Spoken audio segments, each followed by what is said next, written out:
There is a face you have never met, and you already trust it.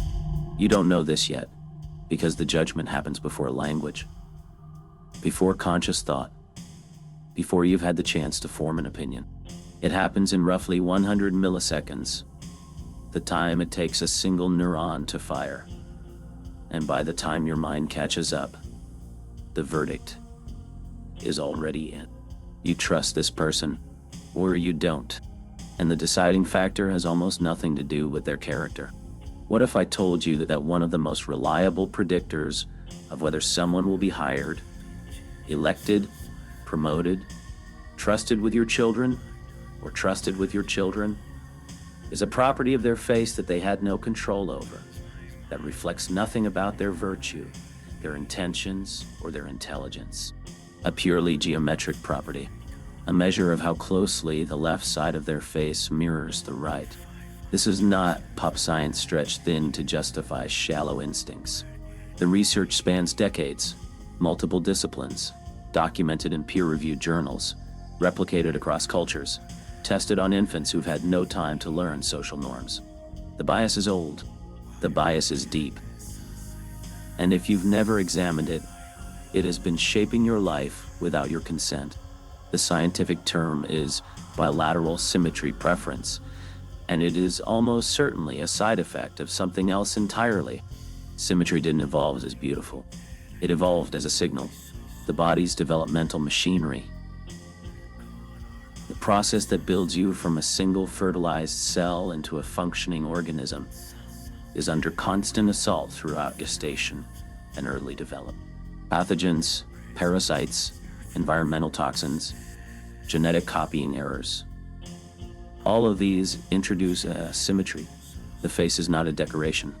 It is a record. This was formalized rigorously by the biologist Randy Thornhill and the anthropologist Stephen Gangstad in a series of influential studies in the 1990s. Their central claim: developmental stability. The body's ability to maintain its genetic blueprint under biological stress leaves a visible trace in the symmetry of the finished product. A symmetric face is not merely beautiful by some arbitrary cultural standard. It is evidence. It is a report card on the immune system, the genetic health, the developmental robustness of the person in front of you. What makes this particularly interesting and slightly unnerving is how this preference is implemented in the brain. It doesn't wait for rational evaluation. Neuroscientists studying face processing have found that the fusiform face area, a region in the temporal lobe specialized for face recognition, begins evaluating social signals within the first 33 milliseconds of exposure. This is before conscious awareness. The face hasn't even fully registered, and your brain has already started rendering a verdict on whether the person in front of you is friend or threat. And the verdict tracks with symmetry. Ecologist Alexander Todorov at Princeton has spent years documenting the automatic inferences people make from faces: competence, dominance, trustworthiness, and the consistency of these judgments across individuals is striking. People who have never met agree on who looks trustworthy. They agree on who looks dominant. They agree on who looks like a criminal. The agreement isn't perfect, but it is far stronger than chance. And the structural correlates, including symmetry and what researchers call averageness, meaning proximity to the population mean, predict a meaningful portion of those shared judgments. The infant studies are the hardest to dismiss. In the late 1980s, Judith Langlois at the University of Texas showed photographs of faces previously rated by adults as attractive or unattractive to infants between 2 and 6 months old. The infants had not been socialized. They had no conception of beauty standards, no cultural exposure worth measuring. They gazed longer at the faces adults rated as attractive. Infant looking time is one of the cleanest measures developmental psychologists have. Longer looking means more interest, more engagement, more processing. The preference wasn't learned. It was already there, waiting. This is the moment where many people want to exit the argument. Because if the preference precedes culture, the usual escape routes close off. You can't dismiss it as advertising or Hollywood, or whatever particular standard the culture is selling this decade. The preference is not a product of the society you were born into. It runs deeper than that. It appears to run in the hardware. Langlois went further. In a comprehensive meta-analysis published in 2000, reviewing the accumulated body of research across multiple cultures, including isolated populations with minimal Western media exposure, she found that attractiveness, defined substantially through symmetry and averageness, produced consistent positive attributions globally. More competent, more socially skilled, more trustworthy, more morally sound. The halo effect, the cognitive bias by which one positive trait inflates judgments of entirely unrelated traits, operates at full strength here, and it operates whether or not the evaluator has ever seen a magazine. There is a subtler layer to Gangstad and Thornhill's work that most coverage skips past. The relationship between symmetry and actual behavior, not just perceived behavior. In studies of fluctuating asymmetry, the technical term for small random deviations from perfect bilateral symmetry, more symmetric men were found to have more sexual partners across their lifetimes, to have partners who reported higher sexual satisfaction, and to be rated as more dominant within social hierarchies by independent observers. More symmetric individuals of both sexes were perceived as more socially engaging, more charismatic, more worth listening to. These correlations are not large, but they are consistent across studies, and they point toward something the bias doesn't entirely get wrong. This is the troubling part. Symmetry does track, to some degree, real genetic health, real immune competence, real developmental stability. The ancient bias is not completely wrong. The face genuinely is giving you partial information. The problem is that your brain treats partial information as complete information and builds an entire person. Their character, their intentions, their reliability, out of a geometry that tells you nothing about any of that. The economist Daniel Hamermesh spent years documenting what he called the beauty premium, the measurable economic consequences of attractiveness judgments in labor markets. Across multiple studies in employment sectors, people rated as physically attractive earned measurably more money, not slightly more, consistently and substantially more, across careers, replicated across countries. He estimated the cumulative lifetime earnings difference between those at the top and bottom quartiles of attractiveness could reach hundreds of thousands of dollars. Not because attractive people are more competent on average, because they are trusted more readily, promoted with less friction, given the benefit of the doubt in ambiguous situations, where the judgment call could go either way. The legal system has been studied as well. Research by Stefan Agli and colleagues in Germany, and earlier work by Segel and Ostrov in the 1970s, found that physically attractive defendants received systematically lighter sentences for crimes that did not involve their appearance. The effect was robust enough to replicate across different legal systems, different crime categories, different judge and jury compositions.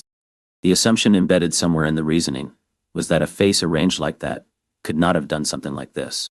Symmetry produces the assumption of innocence as a structural default. Politics is the cleanest real-world laboratory for this, because the outcomes are public and measurable. Todorov's 25 study, published in Science, had participants look at pairs of faces, candidates in US Senate races the participants had not followed, and rate them on competence based on appearance alone, no other information provided. Their judgments predicted actual election outcomes with approximately 70% accuracy, from a single glance, from a judgment made in under a second. Voters who had ostensibly been weighing policies, reading analysis, following campaigns, their collective vote tracked something a stranger could identify from a photograph with no context whatsoever. This is not a small finding. It suggests that democratic elections, the mechanism by which modern societies govern themselves, are partially driven by a bias that predates civilization, predates language, predates the concept of governance by hundreds of thousands of years. The evolved heuristic and the democratic institution have a relationship that nobody designed, nobody consented to, and almost nobody talks about honestly. And the bias compounds over time. Faces that attract trust receive more social investment, which produces more confidence, which produces better public performance, which confirms the original judgment. The thing that started as a superficial geometric assessment becomes, over years, partially self-fulfilling. The symmetric-faced child gets more attention from teachers.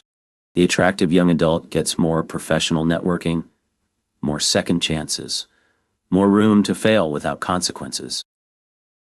By the time you're measuring outcomes in adulthood, the face and the life trajectory have grown together until they're nearly inseparable. And it becomes nearly impossible to disentangle how much is the face's direct effect on others versus the face's cumulative effect on how a person was treated for the first 3 decades of their existence. Here's where this touches your specific life. You have made these judgments. You are making them constantly, in every social interaction, with every unfamiliar face you encounter. You do not experience them as judgments. You experience them as intuitions, as feelings, as a vague sense that someone is or isn't trustworthy. The feeling is genuine. It is well established in your nervous system, reinforced across a lifetime of social experience. What the feeling is actually tracking is not what you think. The more interesting question is not whether you have the bias. You do, nearly certainly. But whether you can locate a relationship, professional or personal, that was meaningfully shaped by it. Whether you have extended trust quickly to someone who hadn't earned it, because the face suggested they would be reliable. Whether you have withheld trust from someone who had in fact earned it, because the face produced the wrong reading. Both are likely. The bias runs in both directions equally and without preference. For who deserves it? What makes this genuinely difficult to work with is that the judgment is felt as perception rather than choice. You don't decide to trust the symmetric face. You simply notice that you already do. The reasoning that follows, the justifications you construct after the fact, the reasons you give yourself and others, is real thinking, but it is thinking in the service of a conclusion that was reached before the thinking started. This is what Jonathan Haidt called the social intuitionist model. The social and moral judgment arrives first. The reasoning is the press secretary writing justifications after the press release has already gone out. The question is not how to eliminate the bias. The bias is early, fast, and operating below the threshold of most conscious intervention. The question is whether you can locate the point where the initial impression is being extrapolated into something larger, where a piece of geometric information about a face has been converted into a full character assessment, an assumption about integrity, a prediction about what this person will do when the stakes are high. That extrapolation is where the most damage tends to happen, and that is, at least partially, within reach. There is something philosophically interesting at the bottom of all of this that deserves a moment. The symmetry preference is, in its original evolutionary context, a reasonable heuristic. It worked in the environment it was calibrated for. It tracked something real. The problem is not that evolution got it wrong. The problem is that evolution did not design it for a world of strangers, of institutions, of professional contexts, of democratic systems, environments where genetic health tells you nothing useful about whether someone should be trusted with your retirement savings, or your legal defense, or the judgment that will govern your country for the next 4 years. The bias was built for a world where the faces you encountered regularly were few, where long-term observation would correct the initial impression over time, where you would have months or years to update your assessment before it mattered. It was never calibrated for a world where a single face impression, on a ballot, a profile photo, a hiring panel, a first handshake, becomes the decisive input for a consequential and often irreversible judgment about a person you will encounter once. What remains is an ancient system, running underneath the modern one, rendering verdicts about people in contexts it was never designed for, with consequences it could not have anticipated, not maliciously, not through any failure of individual intelligence or moral character, through the straightforward application of machinery that was optimized for a very different world, still running in at full speed in a world it no longer understands. The face in front of you is not evidence of character. It is not a document of integrity or trustworthiness. It is the outcome of a developmental process, shaped by genetics and environment, and chance in the particular diseases that circulated in the region your ancestors lived in. That tells you something narrow about biological history, and nothing reliable about the person who inhabits it. That the brain treats it as more than this is not a moral failure. It is a design specification that has outlived the context it was designed for. What you do with that knowledge is genuinely yours to decide. The bias will still fire. It will fire before you've finished reading a face. But the extrapolation, the conversion of a geometric impression into a character judgment, the moment where you decide that the feeling is evidence rather than noise, that part, at least, is somewhere in reach. Not easily, not without effort, but it is there, which is more than can be said for most of what quietly governs us.